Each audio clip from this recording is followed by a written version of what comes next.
And a pleasant good afternoon to you and yours here from Buzzin' Steakhouse, 9910 Evergreen Way here in South Everett. This is the Washington Wolfpack Coaches Show on the North Sounds Online Sports Source, Sound Sports Net, with head coach J.R. Wells. I'm John Jensen. Glad to have you here, and a lot to talk about in the next 45 minutes and change. Coach, good afternoon to you and yours, my man. What's up, baby? It's been a heck of a. It's been. I don't shake hands. We got to do it right, y'all. Yeah. Stand up, then shake. Yeah. Let's get to it. Great win at Angel of the Winds Arena over the weekend. 35-28 the final over the nemesis in the West Division and our border rivals in the Oregon Lightning. It was a heck of a lot of fun, but it all started.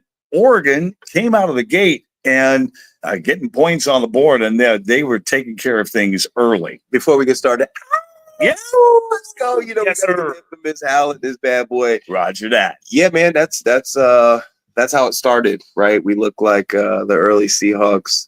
You know, first half struggling, and you know what? More power to them. We always knew that Oregon would be a tough team. You know, Chuck Jones does a great job with building his program. He always has really good athletes out there. I know for sure there was a really good athlete out there because I sent one out there. Yes. Richie Anderson. That's a really, really, really good kid. Spectacular. I mean, at that, second play, bombs over Baghdad, and sure enough, he got into the end zone. So, yeah, man, it was one of those ones where you're feeling like bang, bang, bang. You're like, oh my Jesus, come on, we ain't about to do this here. Right. Coming out of the first half, it was 22-0. Yeah, and things weren't clicking early. Yeah, for the Pack, they were able to keep things relatively contained. Did not get too far out of the way, but with this game, the scoreboard, the numbers can change rapidly, like on a pinball machine. Sure. And going into the locker room, down 22-0, and getting the ball to start the second half. Yeah. What were the things that you saw to make the adjustments? Yeah. To be able to manifest getting points on the board? Yeah, well, first and foremost, when we look at the film, it really wasn't as bad as what it would look like in the stands, right? You look in 22-0 half, they just scoring, and it was really just missed opportunities and or missed execution. And that was something that we had to correct off the rip, was just do our job. Don't do too much, just do our job, play Wolfpack football. And, when it comes to the offense, right, and I take a lot of pride in that, I'm the offensive coordinator, we have Adam Cruz that's throwing a ball with a broken hand, so some of these balls just were unable to hit the target, and these were, again, watching the film, there were just some great opportunities that we could have had if he was 100%. These throws are the ones that he could make in his sleep, and then also at the same time, we're still getting Akil Greer up to speed.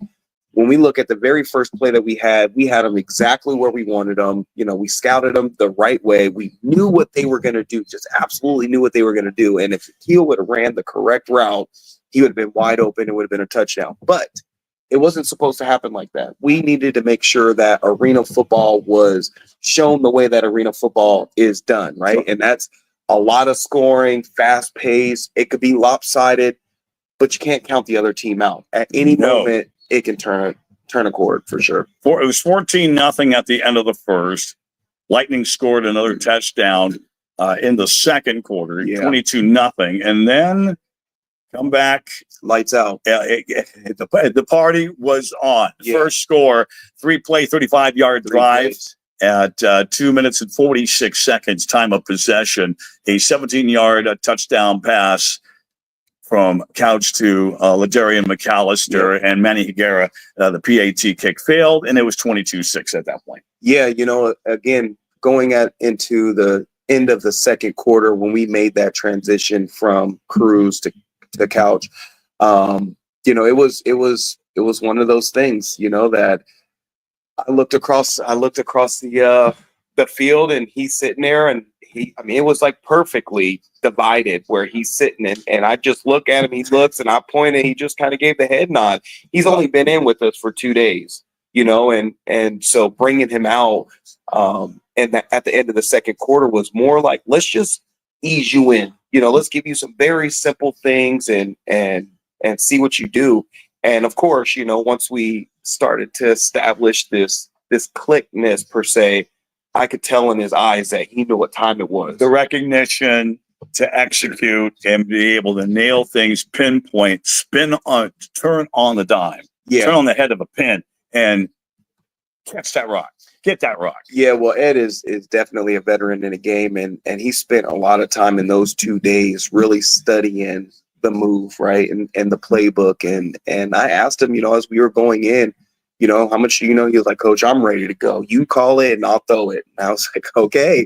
And it sounded good to me. And of course, we go down, no score at the end of the second quarter, but it was nice to see that he was still moving the ball, orchestrating the offense. And then once we got into the locker room, the conversation was simple. It was just play Wolfpack football. Stop playing down to the Oregon Lightning's level, and no shade to them, and no regards, right? It's the fact that we know that our preparation up to this game was way higher than what I felt that they were on, because we're a championship caliber organization, and that's what we're building day in and day out. The proper preparation prevents poor performance, and we knew that. And so, as you seen when we came out of the locker room, 3 plays with that strike to the touchdown, all the P's, the exclamation point, come on, and get on to the next sentence, next score, occurring on a fumble, the first play from scrimmage, defense suffocation, exactly, with James Aragon recovering that fumble,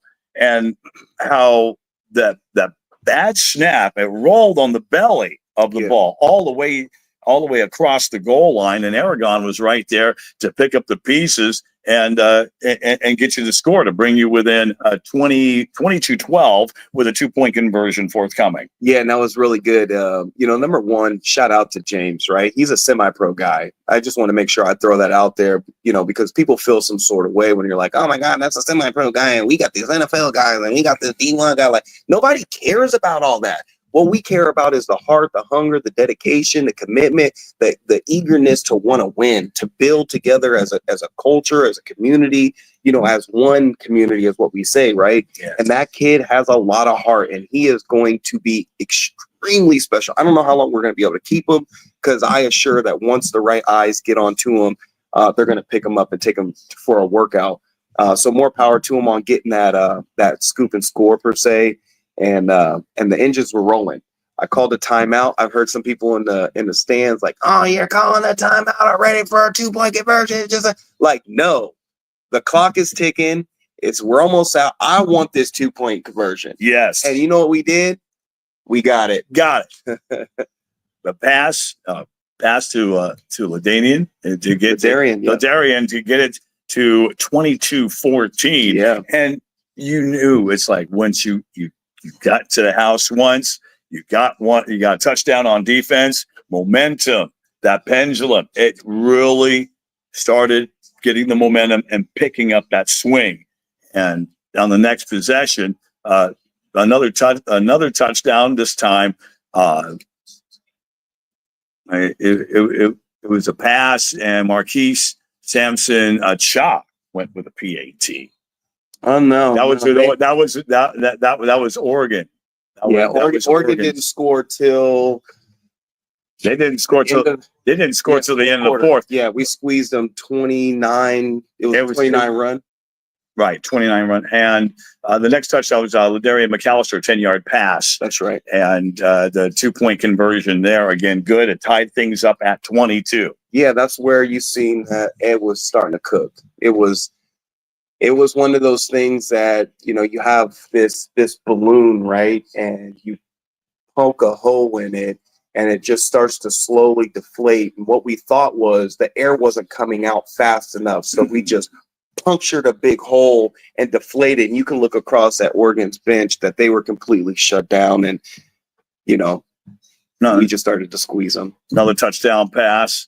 And Deshaun Williams with a PAT that did not go. Deshaun Williams, a 4-yard pass reception for a touchdown. Manny Aguero with a PAT kick. That one went through the wickets. Yeah. Taking you to 29-22. Yeah. Then to start the fourth quarter, nice little dink pass out to the far side. The big fella, Dom Moore. Yeah, it was one of those things that we seen. The defense was just absolutely smothering, and we talked about it. We got a turnover, we scored. We got the ball, we scored. We just kept playing football. And I told Coach Cole, I said, you get me the ball right here, we're going to do something special. And sure enough, he squeezed them, got us the ball. And I said, Dom, you ready to rock and roll? He said, Coach, give me the call, and I got you. And 32175, whatever that number that is, I called it and dialed it, and there he is, wide open like we knew it was going to be, and touchdown. Everybody eats, everybody scores. Everyone feeds. Exactly. 35-22 after that last score, and then Oregon scoring a touchdown late in the ball game, a 6-yard pass to Chris Lewis, and Ione with a 2-point conversion. That failed, and that got you to the final at 35-28. 35 unanswered points. Just about. Right on the head. Yeah. And getting the victory, and it's a paramount victory because not only is the first win of the campaign, but it's also against a divisional opponent. Yeah. And that is absolutely huge, to where you play Oregon 3 times. Yeah. And we play them 3 times, and we plan on smothering them 3 times. That's just what we feel, and that's the mindset, right? And it's not, a disrespect to them, because again, Coach Jones always builds a great program. He has a great team. I mean, they basically cooked us last year, 3 Whopper kind of deal. And now, like I told him, I was like, the tables have turned, kind sir. We're in a position where we're able to bring in, not just local talent, but we're able to draw in out-of-town guys. And the out-of-town guys that we got are absolutely spectacular with the sprinkle of the local talent that we have. And let me tell you, we got some new pieces flying in here in the next few days, and now the eyes are on the prize of Billings. Things are about to get wild in the West. Yes, sir. As currently we're on the bye week, and we'll touch base on that, as well as what's on tap against the Billings Outlaws. Yeah. We've got it for you right here on the Washington Wolfpack Coach Show here on Sound Sports Net. And our proud sponsors include some great folks.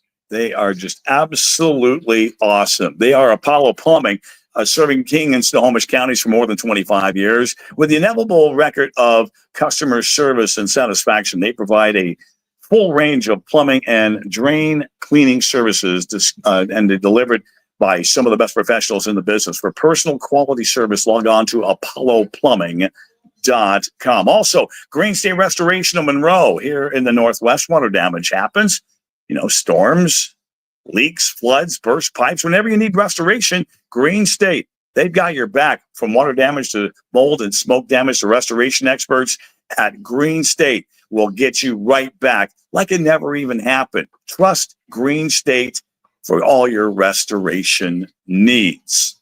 And also Pacific Power Batteries, with locations to serve you throughout the Northwest: Bellingham, Mount Vernon, Marysville, Everett, Linwood, and Kirkland. And for all your power needs, they sell batteries for everything. They sell batteries for cars, trucks, boats, motorcycles, battery chargers, and plenty more. Log on to PacificPowerBatteries.com for the location nearest you. Now we go into the bye week, and players get to recharge, reload, but still in that training mode. Absolutely. Yeah, and that was something that we talked about as we went into this bye week, is don't get complacent. Complacency is really what will kill the momentum that we just built on, kind of deal. And, day number 1 back into the training weight room on Monday was really good. Being able to see them focus. They were working hard. They were grinding. They realized that we're back to 0-0. Just because we got that 1 W under our belt, we've got to act like we were able to do that again, and not, pretend like, oh my God, that's it. No, we've got to continue working and grinding, and, been back to the training field and working. Today, we gave them the complete day off.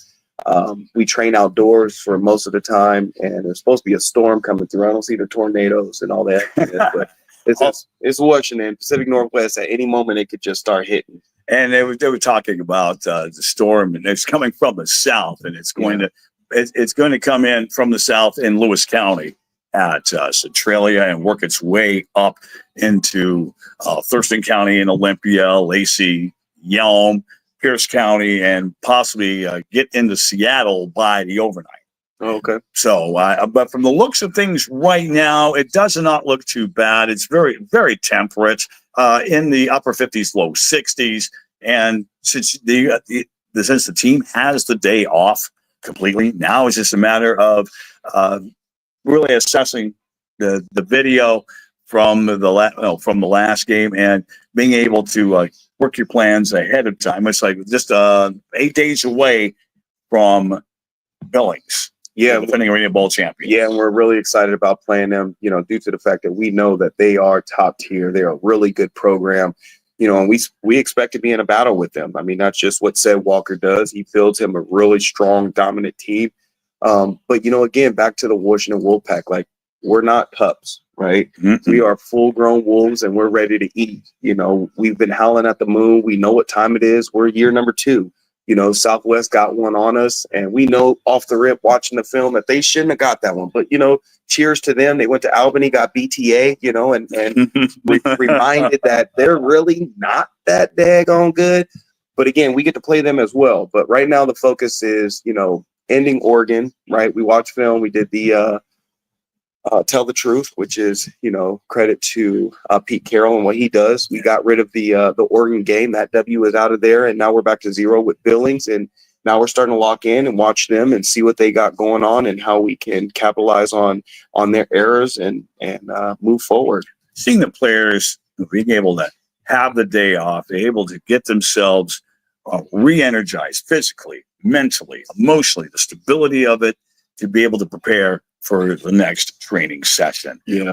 When the players got their thing, you got your thing going on, and your family, man, you're able to spend the quality time with the family, able to handle the business that you need to do, the things that are priority, that are primary. And then you'd be able to engage and wind down just a little bit. I'm gonna tell you how my day went. Up at 5 o'clock in the morning, went to the gym. I got my money. I got back, got the kids ready to rock and roll. Got them to school. I took a quick power nap, probably about an hour, and I don't even realize that it was a power nap because I was thinking about the different moves that needed to be made, the type of athletes that were coming in, the contracts that were going out, the flights that were coming in. So those type of things. I got up and got myself together, and then I got right onto the transaction desk, started looking at a couple of different athletes, and then the family and I went out grocery shopping for the guys that are in the local town from out of town. We want to take care of the guys, and I, before coming up in here, I got off the phone with a couple of players that'll be in here in the next couple of days, and let me tell you, man, we are growing. I don't take time off. Not too much. Not much. We have something special here, and I know the city and the community, they're counting on us. And we want to give them a great show and something to cheer for. And just like we heard on Sunday, that was or Saturday, that was a really nice crowd.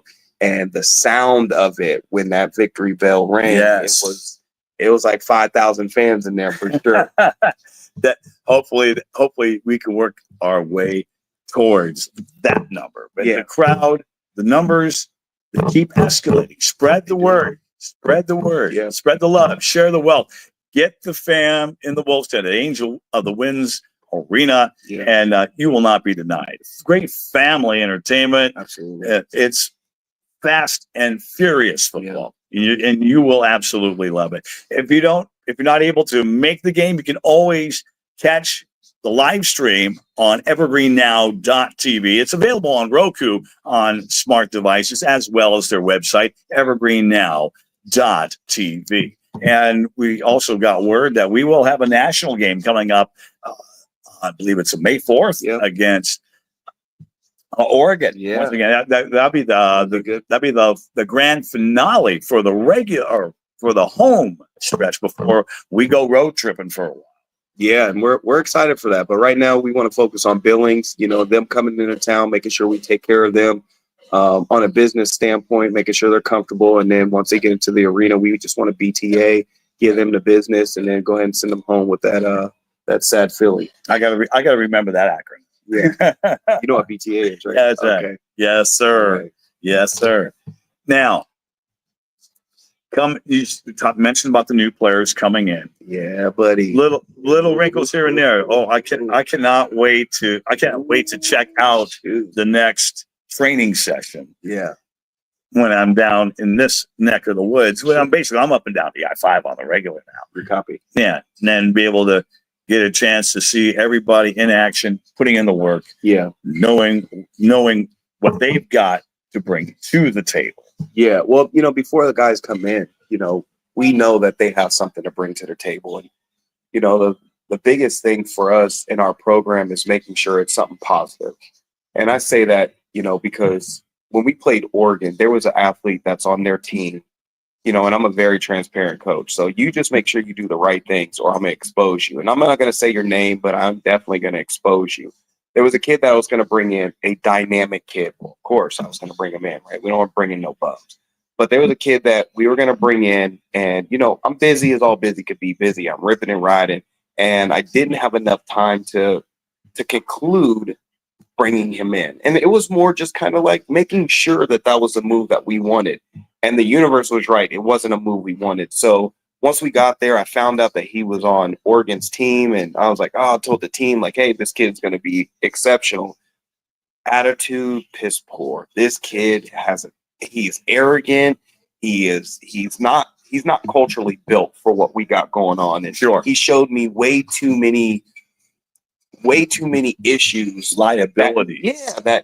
That need to be fixed. I mean, there was also the individual that I sent to Oregon. It was the same thing. And I mean, I get messages like, oh, this is just part of the game. And like, no, you don't disrespect the head coach. Number one, you can say what you want, feel how you want, but keep that professional. Don't step out of line, because what's going to happen is when other coaches, agents, or anything of the sort ask about it, I'm going to tell you. And the reason I'm going to tell you is because I don't want to try to sugarcoat something. You go over there and then you're a liability, and then you come back and be like, Coach, what happened? And so then when they ask me about players, well, they won't ask me about players. And I'm like, nah, Coach, you played me the first time. You're not going to do it again. So I'm grateful what we have going on. And the guys, I'm telling you, come check us out on Thursday. It's about to go down. I got some names I want to share about who's coming in, but I'm right. I'm gonna wait till social media manager gets that in there and drops that seed. No doubt. They're already signed, sealed, and delivered. Oh man. Another one of our proud sponsors is Crucible Brewery, is where friends gather to drink beer. A meticulous effort is put into crafting all of their beers, including their newest double hop beer, Wolfpack Ale, a delicious offering with a little bit of an extra bite. Come by the brewery and pull up a seat among our friends in the beer community, because that is what it's all about. Crucible Brewery at 909 Southeast Evergreen Way, or make that Southeast Everett Mall Way in Everett. Now, bear with me. It's like I'm going about this without my glasses, because with them on, you're going to get a glare, and we have to NyQuil that sickness. We take care of it. Also, Judd & Black is the reason why Judd & Black's been serving Northwest Washington since 1940. It's customer service, customer satisfaction. Celebrating 85 years, Judd & Black is your one-stop shop. And as a proud customer, I have had the pleasure of working with Judd & Black. And for all of your appliance needs, they certainly took care of mine. And outstanding products. It's family-owned business. They've made a commitment to bring you the best value, selection, and service in town. Value, selection, service. That's what Judd & Black Appliance is all about. JuddBlack.com. 6 locations that serve you: Bellingham, Mount Vernon, Marysville, Linwood, Everett, and their liquidation center on Everett's Maple Street. Also, special thanks to John L. Scott Realty, your Snohomish County expert, T.C. Hyatt, proud sponsor of the Wolfpack. And if you're buying or selling a home, let T.C. Hyatt and his 25 years of experience make your home dreams come true. So this is a bye week, and shorten things up just a wee little bit. Yeah. And knowing with what's on tap after this bye week, then Billings, and then actually it'll be about a few days after that, a short week. Yep. The Nashville Cats. Love it. Coming to town. Love it. I love it, man. Because realistic, we moved up one space, I believe, or stayed the same on number 7 out of 8, and nobody cares about that. But here's the deal. Billings is number 2 right now with a 1-0 record. We knocked them out the park. They'll be 1-1. We'll be 2-1. That'll be looking really nice. That'll be a real big jump. I mean, we have some really big games coming up this week, Friday, Saturday, and Sunday. We're going to keep our eyes peeled on that number. But again, I know what Coach Walker got going on. He is a very, very, very smart man in this arena game. He will be a Hall of Famer, 100%. He does a great job with his program. I just absolutely, love what he does. And that's why he won the championship last year. He's a great dude, and he don't take no mess. I mean, I know that for sure. I've spoke with, some athletes that he let go and that I brought on. I know Coach Walker is one of those guys kind of deal. And we're really excited to be able to play them. And then again, you got another tough team, Nashville. Can't wait. Come get it. They are no joke, no doubt about it. Nashville is they are going to be a very compelling watch until the meetup over here on April 17th. We can't wait for it, man. We're looking forward to what they got going on. We feel like, again, our preparation is more important than what the names are. We don't care who we play. We just prepare, we work, and we do our job. As long as we execute, do our job. That was what Earl Thomas said about the LOB. He was like, I wasn't worried about, if it was a cover 3 or cover 2. I know that they're going to be in their area and they're going to take care of theirs, which means that all I need to do is focus on mine. And that's what we do in our program. We focus on ours and we'll get these W's. Handle the business. Handle the business. Get it done. Brick by brick. Don't forget the concrete. Yeah, come on. Yes, sir. Tell you what, log on to WashingtonWolfpack.com. Get ticket information. Tickets. Also, there's also group rates available too. Yeah. You don't want to miss out on that. We've got special theme nights for every game from now through the end of the regular season. Check it out. It's all right there on the website at WashingtonWolfpack.com. Also, join us on Facebook, on X, on Instagram. Be right there, and we look forward to connecting with you. Well, there you have it. You are on the ball and up to date. Yeah. Coach J.R. Wells, Come head on. coach J.R. Wells. Thank you so much for taking the time out as always. Yeah, man. I appreciate you guys having us. And we're here at the Buzz Inn, man. This is the spot right here. If you ain't been to the Evergreen Buzz Inn, you want to be here. They got the best steaks in town. The food is crazy, crazy good. The service is absolutely outstanding. And lucky as lucky could be lucky. Come here, dude. I got my handsome stud right here. Come say what's up, man. Say what's up, everybody. What's up, guys? Hey, So let me just let me throw this out there too, because I think this is something that needs to be shared. This is cool about arena football, right? You see these guys going over the wall and they make these spectacular catches, but I need to throw some shade, right? This is the shade that I'm throwing. There was a catch that was made where the athlete that fell into the stands, last name and something like that, ran into my son, and I was like, "Oh, Trey, man, you good?" He was like, "Yeah." I was like, "That guy made that catch." He was like, "No, Dad, he dropped the ball," and then he picked it up and act like he caught it, and they gave it to him. So I appreciate you giving us that insight. But that's the way that arena ball works, right? You go over the wall, and if whatever happens, as long as you get up with it and show it, 90% of the time the refs are going to give it to you. There you have it. Now you are on the ball and up to date. You know what I'm saying? Yes, sir. With us. Thanks for all the sponsors and supporters for making our coverage possible. Crucible Brewing, along with Realtor T.J. Hyatt with John L. Scott. Home Street Bank, Kia of Everett, BECU, Penske, Josh Kaladi and State Farm Insurance, Pacific Power Batteries, and also the great folks, Judd and Black and Apollo Plumbing and Green State Restoration of Monroe. There it is all, folks. Have yourselves a wonderful week with the head coach, J.R. Wells. I'm John Jensen. Have yourselves a wonderful week. Be good to you and yours. Be healthy, be happy by all means, please. Do be safe out there every day and every way. Until next time, right here from Buzzard Steakhouse, 9910 Evergreen Way in South Everett. Bill Withers would say, have a lovely day. Peace. Peace.